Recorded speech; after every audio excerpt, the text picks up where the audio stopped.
Amen. Amen. Now you can sit down. You can sit down. Praise God. Yeah. Thank you, sir, for giving us a chance to express ourselves. Well, what I want to ask, Apostle, is that as someone that was following God from campus days, I got to know that I could work with a ministry, Okay. and I received the name of the ministry. Okay. So it's not like a church ministry. It's like an outreach ministry where I would like to go to orphanage, hospitals, prisons, rural evangelism. So I got the name. I wrote it down. Okay. I printed a letterhead paper. Okay. So from that time, I did not get further explanation to that ministry. So in a church, in my own local church, we planned that we should open branches. The church has existed for years without branch. So we were anxious of opening a branch. So when they opened the first branch, my pastor said I should go and pastor that place. I was like, I don't like pastor's work. You have your wahala of being a Christian. You have to add other one to it. So but out of the zeal that, we wanted to open branch. Now we are open branch. Let us zealously start it. So I accepted. Okay. So I have been in it. With my failures, my weakness, my everything good and bad, I've been in the work. I've been doing it. The work is going on. But if I still remember that outreach ministry, I've even one day, I just bought a car. I said, let me do a bus. Let me do a sticker of the ministry, of that name. So it will be, as I'm going around, it will be entering my head. But yet I'm seeing this other one. I don't have explanation to that particular ministry. And I remember some teachers have said, hey, the last one you hear, stay there until you hear another one. So that's where I am, sir. And somehow, I've been wanting to reach you with some of these things. I sent you messages. I called you once. The network of the country just cut it off. You were already talking. I was like, what the wicked network is this? And since then, I called back. You did not pick. So that's where we are, sir. Thank you.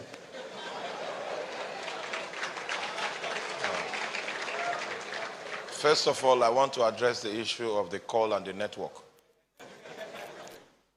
Have you ever tried managing calls up to 125? Have you managed calls at that level? If you have taken calls, like 200 calls in one day, 255 calls in one day, you will know it is not sustainable. Okay? So, and that's why it is preferable for you to send a message. So you need to understand my own perspective. A lot of people, it's easy for you to think that a minister is playing hard to get. It's very easy for you to think when you are viewing from the outside. Managing calls that come from Nigerians alone, there's a huge chunk of people that are calling me from here, and there is much more from outside. So how do you manage it? How do you manage it enough to be able to listen out on what the person has to say? How are you sure that the call comes when it is convenient to pick it and to speak? And then ultimately again, how are you sure that the network will cooperate? So it's easier to manage it when it's a message, especially WhatsApp. You leave it there. And then maybe 12 in the night, 2 a.m., 3 a.m., that's when it might become conducive to read through and then to drop some lines. So don't insist on calls.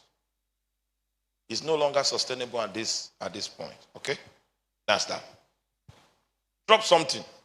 It might take even 7 days, but there'll be feedback. Okay? All right. So, and in situations where people disturb too much, the person insists on calls, I just block it because it's becoming a challenge that I cannot keep up with. Now, the thing about God is the purposes of God are slotted into prophetic seasons. Prophetic seasons. If you study the book of Proverbs, I guess Proverbs chapter number, let me check.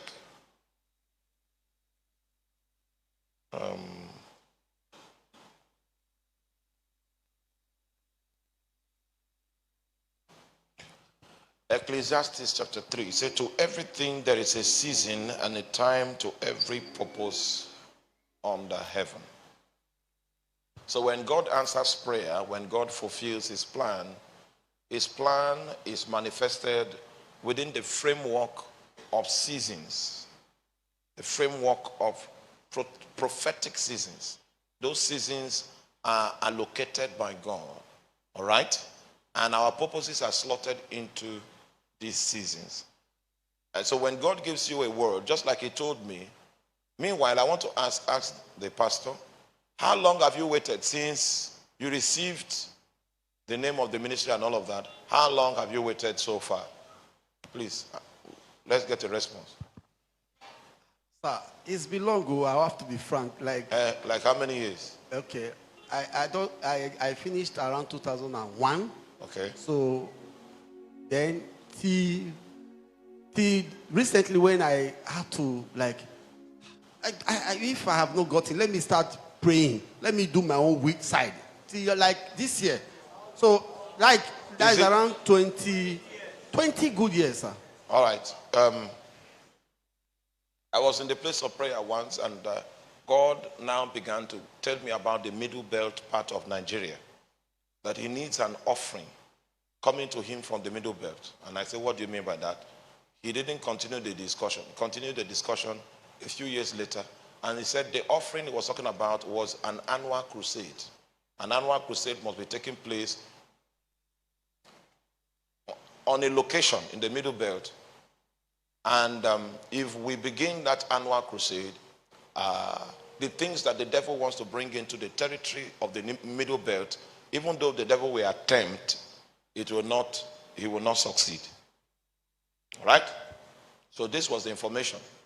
And then every year I go back to him and say, when are you doing this crusade? And then he didn't answer, so I now left it. Because I cannot be more zealous than God. He's the one that wants to do something. He informed me about the thing. And then I pressed for details. And I discovered that he wasn't willing to talk about it. So I continued praying for other things that he was doing in the immediate environment, receiving wisdom on how to administer it. It will be his responsibility to give me the feedback when the time comes. It took 15 years, and I was not praying about the crusade. I was just doing my routine prayer. Then he now shows up. I said, the time for that thing has come. Don't try to be creative. The purposes of God find expression in seasons. Seasons that are consistent with his administration. Seasons that are consistent with the purposes that he's trying to implement per time. It was God himself that came. Part of the test that you are going through now is what we call the test of submission. You received it from God. There is a temptation for you to begin to do it by your own wisdom outside of God's timing. God wants to see if you are going to submit the entire process to him. 15 years later, God came back. And the time he came back was not a particularly financially wonderful time. But we set out in faith because we knew God had spoken. And the way the finances came, it was because God was doing it. Do you understand that? And it became, there was grace, money, all kinds of stuff. And prior to that time, we were relatively small ministry, very small ministry.